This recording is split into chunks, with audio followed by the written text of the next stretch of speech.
Edi Rama e quan të neveritshme sjelljen e kompanisë së sigurisë dhe policisë në Zvërnec. Kryeministri thotë se investitori ka marrë tokat nga pronarët e ligjshëm. Kreu i policisë së shtetit Skënder Hita jep licencën 2 kompanive të sigurisë fizike, Geraldo Biba, që të roqi zvarr protestuesin del përpara gjykatës së Vlorës. Ministri i Drejtësisë Gogu njofton se shumë shpejt nis diskutimi i amnistisë në komisione, përfitojnë gratë dhe të moshuarit, përjashtohen të dënuarit për korrupsion. Ferma e VIP-ave hyn në 2 javët e fundit sot në mbrëmje. Spektakli rezervon surpriza, 3 konkurrentë të fortë në televotim. Publiku do shpëtojë njërin prej tyre.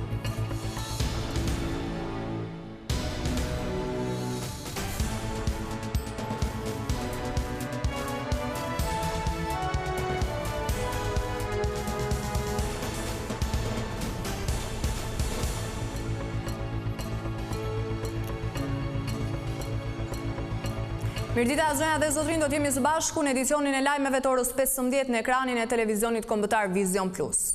Deklaratën e paralajmëruar për Zvërnecin, kryeministri Edi Rama e nisi duke i quajtur të neveritshme sjelljen e policisë private. Shumë jashtëpër u tregua edhe me drejtuesit e uniformave blu të Vlorës që nuk arrestuan në kohë agresorët. Sa i takon projektit, Rama tha se bëhet fjalë për një marrëdhënie mes investitorit dhe pronarëve të tokës. Një huna për çështjen e Zvërnecit brenda dhe jashtë kufive të Shqipërisë solli reagimin e kryeministrit Edi Rama, duke cilësuar sjelljen e dhunshme të rojeve private si të neveritshme dhe përgjigjen e policisë vendore të Vlorës si të papërgjegjshme. Kreu i qeverisë theksoi se arrestimi i personave përgjegjës për ato akte ishte e mira e vetme që erdhi nga ajo situatë. Natyrisht që sjellja e kompanisë së sigurisë ishte e neveritshme dhe jo më pak e neveritshme ishte dhe sjellja e drejtuesve të policisë vendore. Ka pasur reagim të menjëhershëm nga ana e leadershipit të policisë shtetit, qoftë me shkarkimin e drejtorit të policisë Vlorës dhe vendosjen në hetim të gjithë zinxhirit, qoftë me heqjen e licencës së aktivitetit të kompanisë, pra ajo kompani nuk mund të operojë më në Republikën e Shqipërisë, qoftë me arrestimin dhe vendosjen në ndjekje penale të rojeve të sigurisë. Në mbledhjen e grupit TPS, kryeministri dha detaje mbi projektin e Zvërnecit, duke bërë me dije se investitori Xherret Kushtner e ka marrë tokën nga pronarët. Ndërsa kemi thënë, për projektin e Zvërnecit duhet të shikoni pronat dhe pronarët, pasi ne nuk kemi tokë shtet aty. Kam vënë re se është përhapur gjithandej me shumë helm nga pas, edhe legjenda se shteti po ja fal atë tokë Izraelit për të sjellë palestinezët në Zvërnec. Rama qartësoi dhe pretendime se mund të cënohet ekosistemi, duke theksuar se në atë zonë lejohet investimi. Por si zonë ku peizazhi, biodiversiteti dhe aktiviteti njerëzor kanë bashkëjetuar historikisht dhe duhet vazhdojnë të bashkëjetojnë. Një përgjigje kreu i qeverisë e pati edhe për politikën e mediat greke. U mahnita nga deklarata e ministrisë jashtme të Greqisë, sepse ishte një akt dhune pa diskutim, por nuk ishte një akt dhune shtetërore, siç për shembull ndodh me shqiptarët në burgjet e Greqisë. Duke sqaruar se nuk do të tradhtonte kurrë interesat e vendit, Rama u shpreh se kjo situatë e ka bërë të mendonte 2 herë për postin që mban. Janë ditë të habitshme që për herë të parë më kanë bërë të mendoj edhe që t'ju përulem thellë për nderin e madh që më keni bërë dhe t'ju kërkoj ndjesë për t'ikur në katun dhe për t'ju lënë në duart që do zgjidhni vetë pastaj.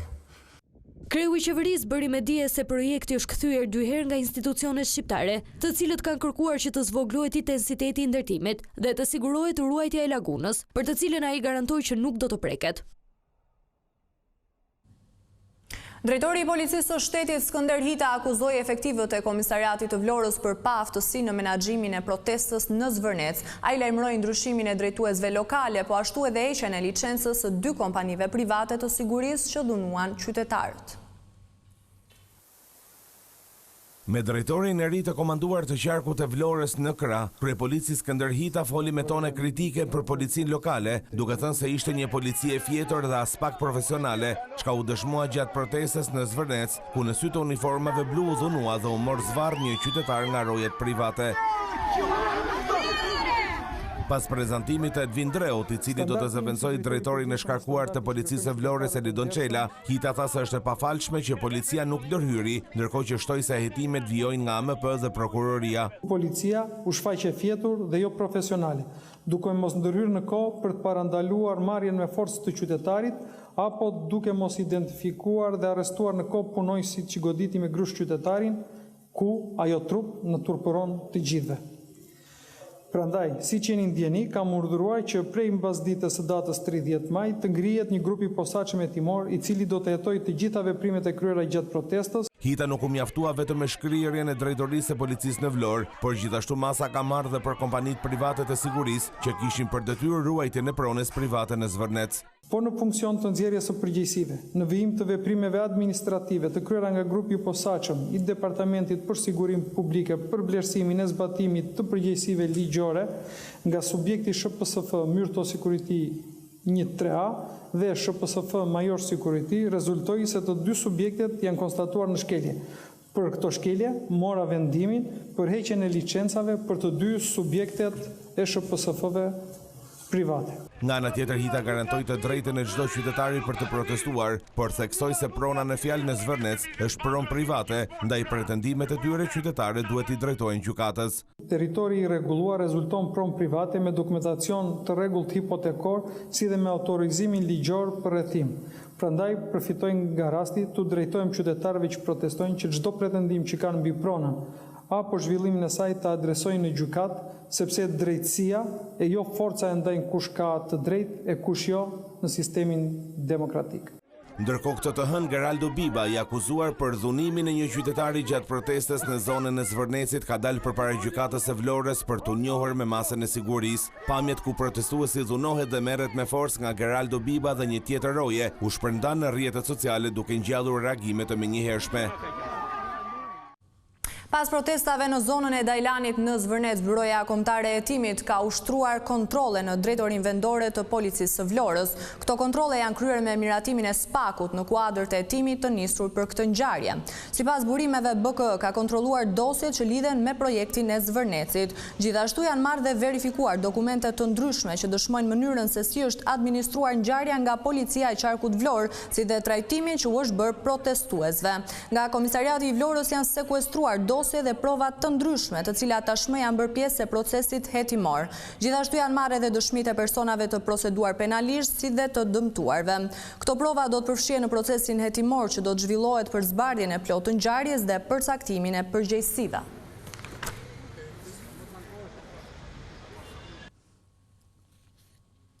Në të pari në reagim për ngjarjen në Zvërnec të Vlorës, lideri i opozitës Sali Berisha dënoi dhunën ndaj protestuesve. Kryetari i Partisë Demokratike tha se çdo pronar i lishëm të cilit janë shkelur të drejtat duhet të kompensohet me vlerën e tregut. Për herë të parë, lideri demokrat Sali Berisha reagoi për dhunën që policia private Myrto ushtroi ndaj një protestuesi në Zvërnec. Ai dënoi aktin dhe rikujtoi se kur ai drejtonte, vendi nuk është përballur me skena të tilla.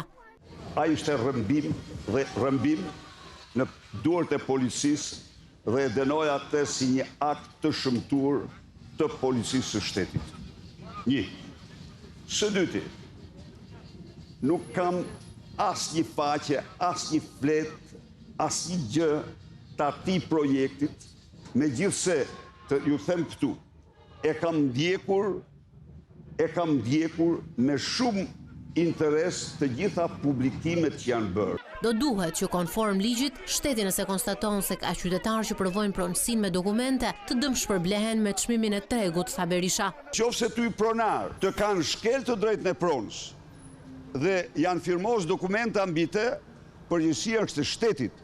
Dhe ai që ka bërë këtë do marrë përgjigje dhe shteti do të përgjigjet ty, do të përgjigjet me vlerë tregu.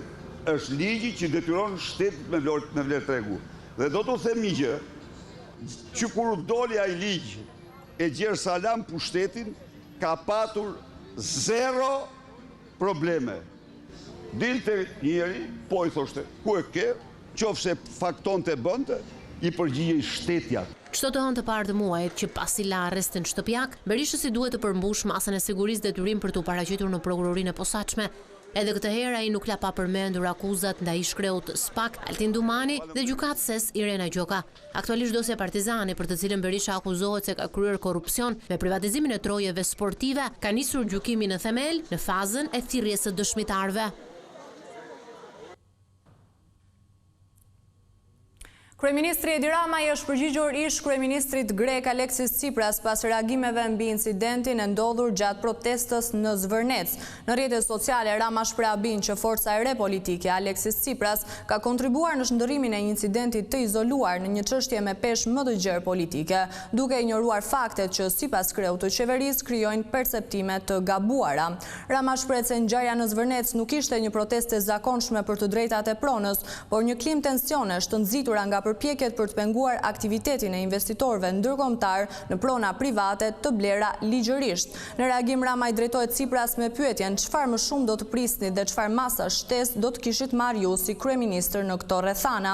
Në fund të mesazhit Rama uron që forca e re Aleksis Tsipras të shmangë retorikat nacionaliste dhe të mbështetet në faktet, institucionet dhe fryma e bashkëpunimit evropian.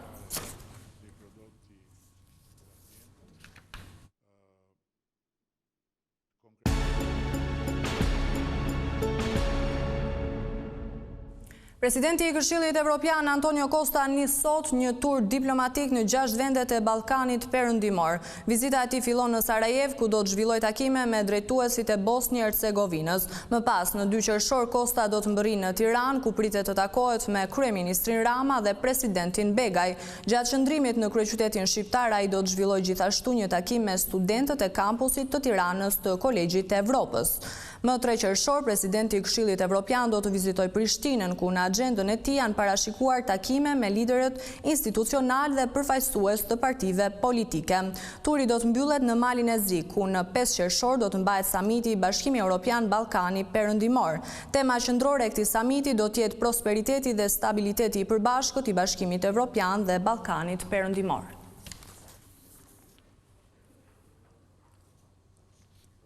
Projektligji për amnistin do të shqyrtohet shumë shpejt në komisionet parlamentare. Ministri i Drejtësisë tas se pritet të falen të moshuarit, të sëmurët apo gratë me fëmijë, por drafti përjashton të dënuarit për krime të rënda dhe korrupsion.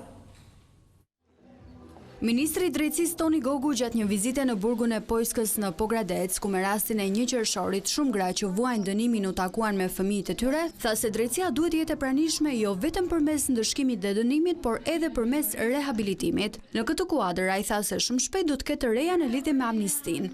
Detajet për amnistin do t'i ndiqni në ditët në vijim, sepse do të jetë diskutim i gjithanshëm në komisionin parlamentar, por ajo çfarë mund të them është ato vepra që nuk do të përfitojnë dhe ato subjekte që nuk do të përfitojnë, që janë krimi organizuar dhe korrupsioni. Pra, amnistia është një instrument i politikës penale, e cila në radhë të parë ka një fytyrë njerëzore. Pra, nga njëra anë do të sigurojmë që ligji të vazhdojë të ndëshkojë ato fenomene dhe ato vepra për të cilat shoqëria jonë tashmë ka një konsensus, dhe nga ana tjetër të rikthejmë fytyrën njerëzore për të rehabilituar sidomos të moshuarit, të sëmurët, gratë, të miturit. Ministri foli edhe për shqetësimet e ngritura nga institucioni Avokatit të Popullit për kushtet në institucionet e vuajtjes së dënimit.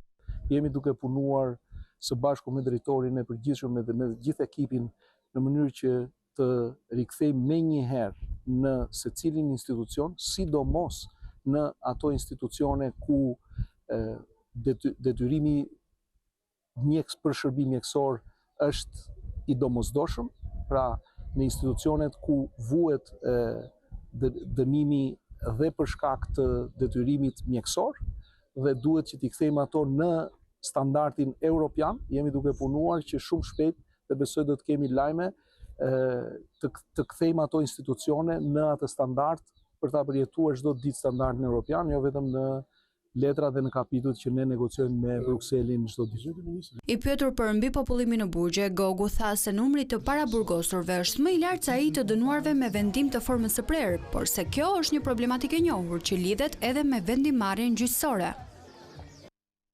Festa e fëmijëve është shënuar me një seri aktivitetesh, por përtej atmosferës së gëzueshme, theksi është vendosur edhe tek mbrojtja e të drejtave të fëmijëve.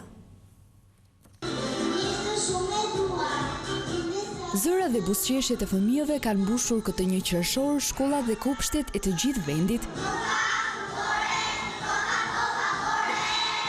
Dita ndërkombëtare e fëmijëve është kthyer në një festë të veçantë, ku më të vejgjëlit kanë shijuar aktivitete argëtuese dhe programe artistike të përgatitura posaçërisht për festën e tyre. Ndërsa nuk kanë munguar as urimet për bashkëmoshatarët. Dashur prindër, mirë se erdhët të festën tonë të bukur, në festën e gëzuar të fëmijëve, aty ku çdo gjë ka kuptim, ka jetë, ka ngjyra, ka vlera. Ne jetojmë në një botë aty ku nuk ka gënjeshtra, ku ka vetëm gëzim, ku ëndrat tonë marrin krah e fluturojnë. Gëzuar një qershore. Gëzuar një qershore. Gëzuar një qershore. Mes këngëve, poezive dhe lojrave të ndryshme, fëmijët janë bërë protagonistët e kësaj dite festive. Një pjesë e tyre kanë zgjedhur të përcjellin emocionet përmes reciklimeve. E jam i lepuruar festën të fillojmë, gëzimi dhe hareja të niset të fluturojë. Veç se fletë të qeshur bitë në sarbëri, si fidan në falë, pranvere hedhim shtanë në Shqipëri. Një qershori për të festës dhe argëtimit shërben edhe si kujtesë për rëndësinë e mbrojtjes së të drejtave të fëmijëve dhe krijimit të mundësive të barabarta për zhvillimin e tyre. Ndaj në këtë ditë, avokati i popullit hapi dyert në mbështetje të iniciativës Nisma për fëmijët. Një grup prindërish po mbledhin firma për të propozuar një ligj i cili garanton financimin e plot nga shteti për kurimin e fëmijëve brenda ose jashtë vendit. Deri më tani janë mbledhur rreth 17.000 firma.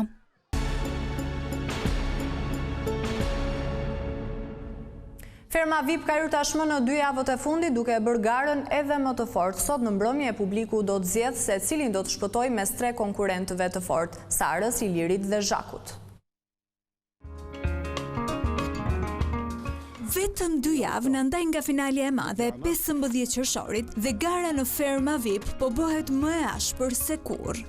Ha mëj Sara që më qefa të belin. Pas një prajmi të mbushur me emocione, debate dhe largimin e Indrit, fermerët hyjsonte në natën e 20 me një objektiv të vetëm, të sigurojnë një vend më afër çmimit të madh.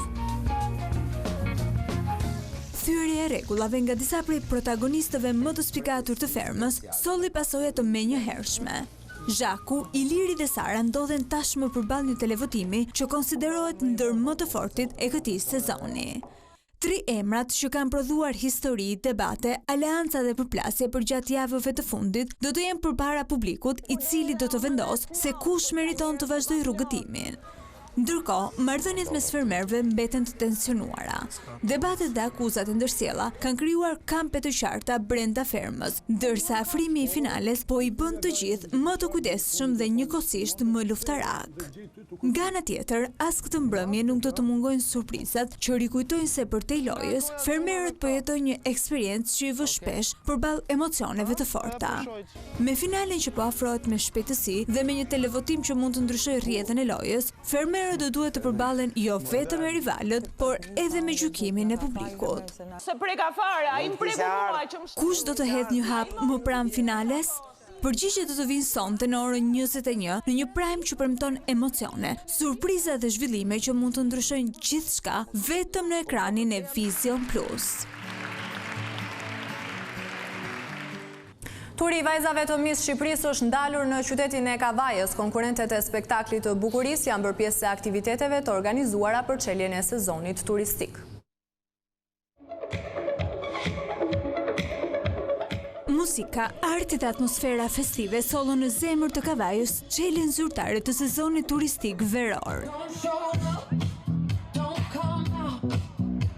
Qendra e qytetit u kthye në një skenë të hapur festimesh, ku qindra qytetarë dhe vizitorë ju bashkuan aktiviteteve të organizuara nga Bashkia e Kavajës duke përcjell energji, optimizëm dhe mikpritje në prag të verës.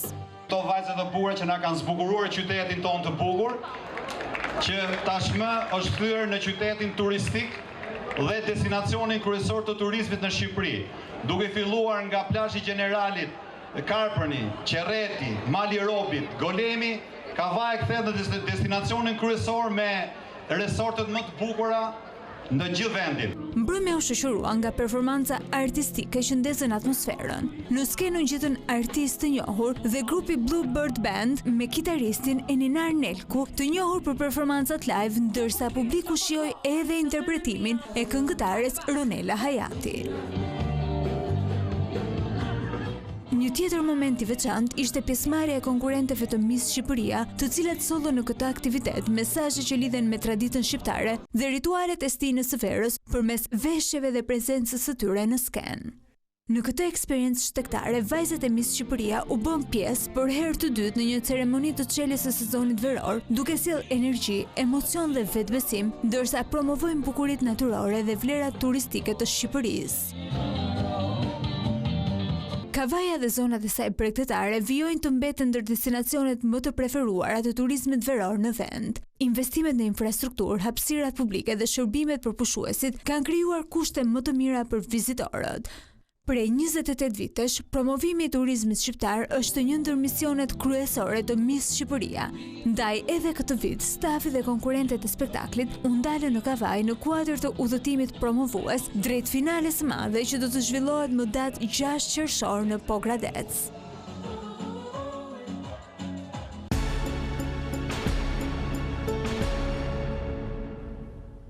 Kombëtarja shqiptare nis sot pas dite përgatitjet për miqësoret kundër Izraelit dhe Luksemburgut. Trajneri Rolando Maran do të shohë për herë të parë në aksion kuqezind. Kurioziteti më i madh është qasja taktike e teknikut italian me përfaqësuesen.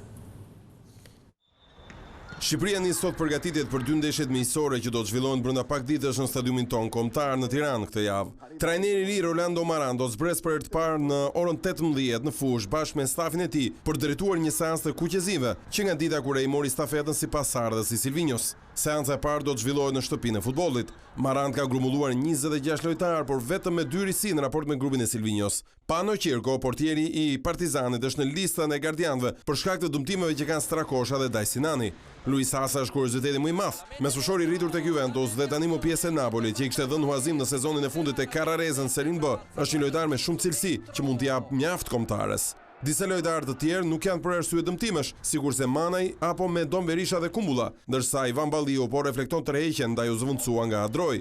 Maran ka të tjera ide mbi futbollin në raport me Silvinjon sa i takon pozicionimi taktik. Ndaj për duelet me Izraelin dhe Luksemburgun, i gjithë kurioziteti është tipologjia e lojës së trajnerit italian, i cili parapëlqen të luajë kryesisht me skemën 4-3-1-2 ose 4-4-2. Testi i parë do të jetë mërkurën kundër Izraelit, ndërsa në datë 6 qershor do të luajë ndaj Luksemburgut.